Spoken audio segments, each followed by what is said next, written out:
In 1900, futurists were convinced we'd escape overcrowded cities by living underwater by 2020. It sounds like something out of science fiction, but these were serious predictions.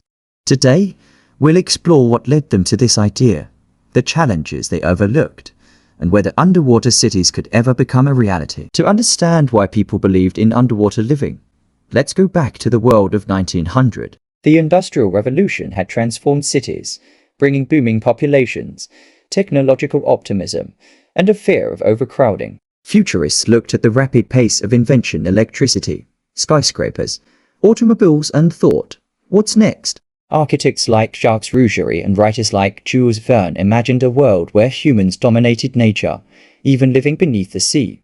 One famous 1900 prediction, published in the Ladies' Home Journal, envisioned glass-domed cities deep underwater, powered by tidal energy and complete with submarine highways. So, what would these underwater cities look like? Think massive, airtight glass domes anchored to the seafloor.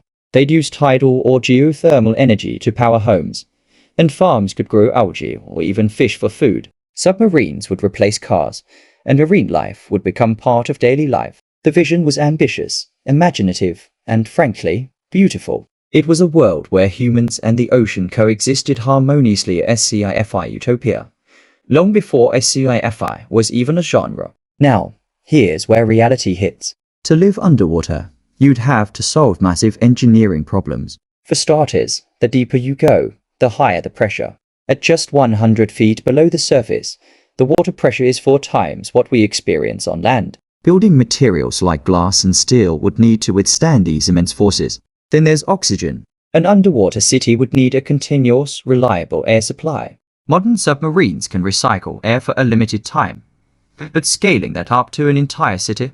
Nearly impossible with today's technology. And don't forget corrosion. Saltwater eats away at metal, glass, and concrete, turning maintenance into an expensive nightmare. Let's be honest, money is a big reason why underwater cities never became reality. Building even a small underwater structure costs millions, and scaling it to a livable city would take billions. Add in safety concerns, and most investors aren't willing to fund what feels like a pipe dream. But there's also a simpler reason. We found other solutions. Skyscrapers allowed cities to expand upward, not downward. Urban sprawl spread populations out. The need for underwater living, while imaginative, just wasn't urgent enough. That said, we've made some progress. Underwater hotels like the Jules Undersea Lodge in Florida and the Atlantis Hotel in Dubai offer luxury experiences beneath the waves. Scientists use underwater labs like the Aquarius Reef Base to study marine ecosystems. These structures are small, temporary, and very expensive. They're proof that we can live underwater, but only in small, controlled environments. So, could we ever live underwater? Maybe. Advances in material science, robotics, and renewable energy are making the idea more plausible. Imagine self-healing concrete domes, air-driven life support systems, and cities powered entirely by tidal or thermal energy. Some architects and scientists still dream of undersea metropolises, but it's more likely that we'll use the ocean for research, tourism, and small communities, rather than full-scale cities. In 1900, experts believed underwater cities were the next frontier. They imagined a future where humans conquered the sea, solving overcrowding and creating new worlds. While their vision hasn't come true, yet it's a testament to human creativity and ambition. So, what do you think? Will we ever trade skyscrapers for submarine highways? Or is the dream of underwater cities destined to stay under the surface?